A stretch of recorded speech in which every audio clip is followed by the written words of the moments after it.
Cuba está experimentando el desgaste más profundo de un sistema que ha gobernado durante más de 6 décadas.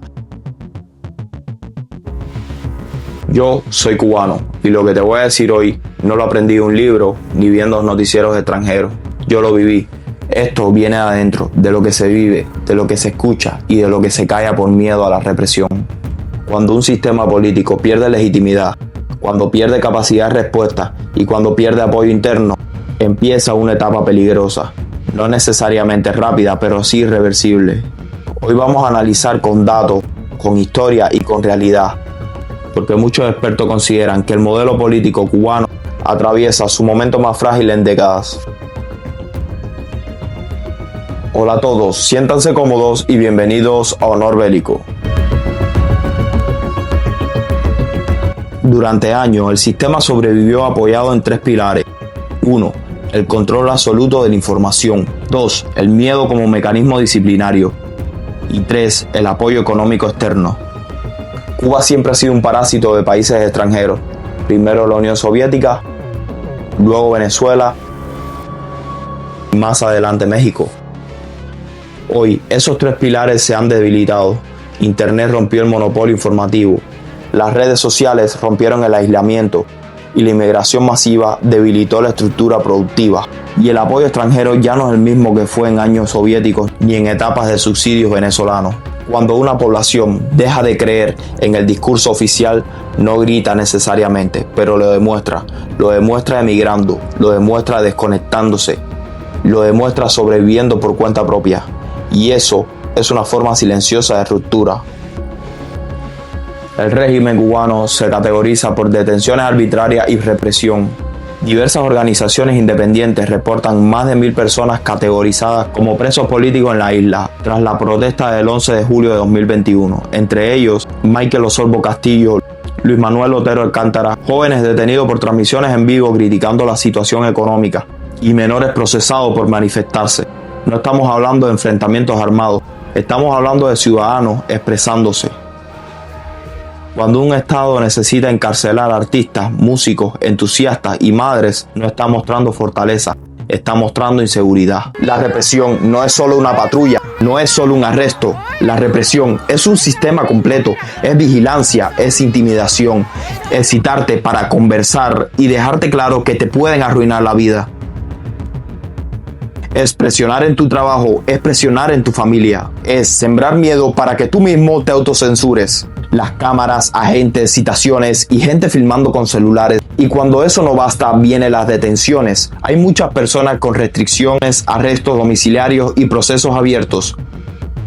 Human Rights Watch, por ejemplo, recoge los datos de Prisoner Defender y de la ONG Justicia 11J sobre las condenas, casos y patrones de enjuiciamiento. Y Prisoner Defender han reportado recientemente una cifra total de 1.207 prisioneros políticos verificados en su registro de enero del 2026. Pero más allá del número, que ya por sí es escalofriante, lo importante es el patrón. Porque la dictadura cubana no reprime solo al líder famoso, reprime al joven que graba, a la madre que protesta, al estudiante que comparte un video, al trabajador que se queja por el apagón, al que sale a la calle porque no hay comida, no hay medicina y no hay futuro. Y aquí entra la dura realidad. La dictadura usa el castigo como mensaje. No encarcela solo para quitarte de arriba, encarcela para que el barrio vea, para que el resto entienda. La lógica es simple, si a él le pasó, imagínate a ti. El 11 de julio de 2021, en Cuba, se vivió algo sin precedentes. El pueblo de Cuba se fue a la calle al unísono y la dictadura vivió algo que no esperaba. Protestas simultáneas en múltiples lugares del país. No fue un grupo pequeño, no fue un show, fue un estallido social visible, grabado, multiplicado y compartido. ¿Y qué llevó a eso? No hay una sola causa. Fue acumulación, años de escasez, apagón, inflación, crisis sanitaria, falta de medicinas, cansancio moral y una sensación extendida de que la vida no mejoraba, solo se apretaba. El 11 de julio fue más que una protesta, fue una ruptura psicológica. Porque por años la dictadura se sostuvo con una idea: la gente no sale. Y ese día la gente salió. Después vino la respuesta de siempre: represión. El gobierno de Estados Unidos, en un comunicado de conmemoración, afirmó que casi 700 personas seguían detenidas injustificadamente por su participación en las protestas. y Human Rights Watch recoge datos de justicia del 11J indicando que centenares de personas relacionadas con la protesta continuaban en prisiones y muchas otras bajo restricciones, con condenas altas en varios casos. Y aquí hay un detalle que la gente olvida. Cuando un Estado responde a un reclamo social con condenas severas, lo que está mostrando no es fortaleza, está mostrando miedo, porque un gobierno seguro de sí mismo negocia, reforma o persuade. Una dictadura castiga. El 11J dejó una marca. La dictadura comprobó que el pueblo puede perder el miedo, y el pueblo comprobó que la dictadura, cuando tiembla, se le quita la máscara. Ahora, vámonos a un tema que me parece técnico, pero es mortal para un país: el combustible. Sin combustible no hay transporte, sin transporte no hay distribución, y sin distribución se paraliza la economía, y sin economía un sistema ya frágil entra en espiral. En estos días se han publicado reportes que describen una crisis de combustible, y particularmente de combustible de aviación en Cuba, con impacto directo en vuelos y turismo. Reuters reportó que autoridades rusas anunciaron planes para sacar turistas y suspender operaciones de aerolíneas por falta de jet fuel en la isla. CBS también reportó que Cuba advirtió a aerolíneas que no había suficiente combustible para reabastecer en la isla, en contexto de una política estadounidense más dura hacia Cuba. Y el país describió un escenario donde el golpe al turismo y la falta de combustible empujan a la economía cubana hacia un punto crítico, con apagones extendidos y caída de vuelos. Esto gracias a las políticas recientes de Donald Trump hacia la dictadura cubana. Según reportes recientes, medidas asociadas a la administración Trump han intensificado la presión sobre el suministro de combustible hacia Cuba, lo que agrava la escasez y golpea sectores como el turismo y la aviación. Ahora, ojo con algo, la dictadura cubana siempre va a usar eso para su narrativa. Va a decir, todo es culpa del bloqueo, pero aquí la realidad es doble. Sí, la presión externa puede agravar el escenario, pero el problema de fondo es que Cuba depende de un modelo que no produce energía suficiente, no moderniza infraestructuras y no deja que la economía respire. Y la pregunta que queda es, ¿qué pasa cuando no puedes ni mover turistas, ni sostener vuelos, ni garantizar transporte interno, ni mantener la luz? Lo que pasa es que el sistema pierde su mínimo funcionamiento, y ahí es cuando el país entra en zona donde el colapso se siente cercano.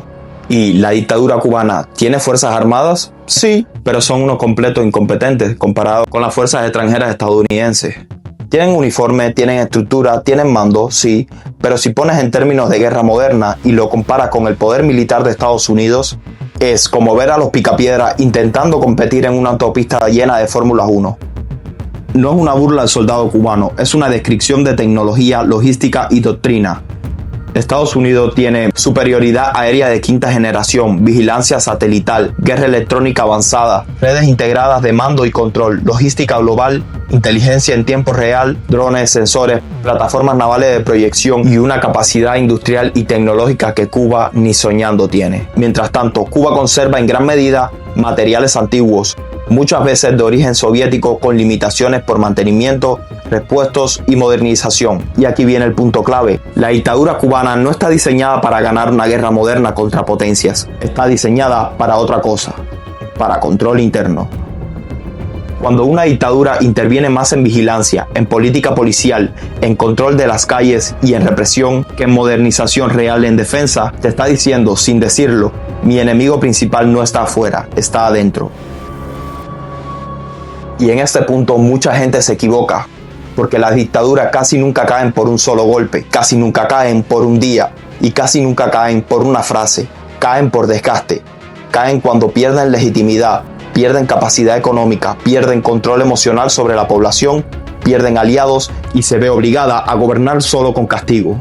Porque un gobierno que solo gobierna por miedo vive temiendo el día que el miedo ya no alcance, y ese día a veces llega con un evento, una protesta grande, un apagón total, una ruptura interna, una crisis de suministro o simplemente un pueblo que decide no soportar más.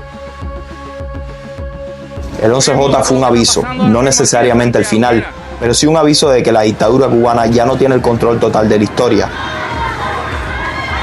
Aquí mismo en Santiago. Yo soy cubano, y cuando digo eso no lo digo solo como etiqueta, lo digo porque ser cubano para muchos ha significado vivir con la resignación pegada a la piel. Significa aprender a no hablar en voz alta, a mirar a los lados antes de opinar, a medir cada palabra como si fuera un riesgo. Significa ver a tu gente luchar por lo básico, por luz, por comida, por medicina, por transporte, por una vida normal. Y lo más duro es que la dictadura cubana convirtió lo normal en un privilegio. Pero aquí va mi verdad. Aún así, el cubano no se rinde por naturaleza. El cubano aguanta, sí, pero también recuerda y también aprende. El 11J dejó algo que no se puede borrar con propaganda. Demostró que la calle existe, que la voz existe, que el miedo, aunque sea por minutos, puede romperse. Y hoy, cuando vemos una economía golpeada y un turismo debilitado, apagones extendidos y una represión que se acelera porque se siente nerviosa, yo no te digo, mañana se cae, no vengo a venderte una fecha, pero sí te digo esto: cuando una dictadura necesita más cárcel para sostenerse, cuando necesita más silencio para sobrevivir, cuando necesita más control para aparentar estabilidad, es porque se está quedando sin otros recursos.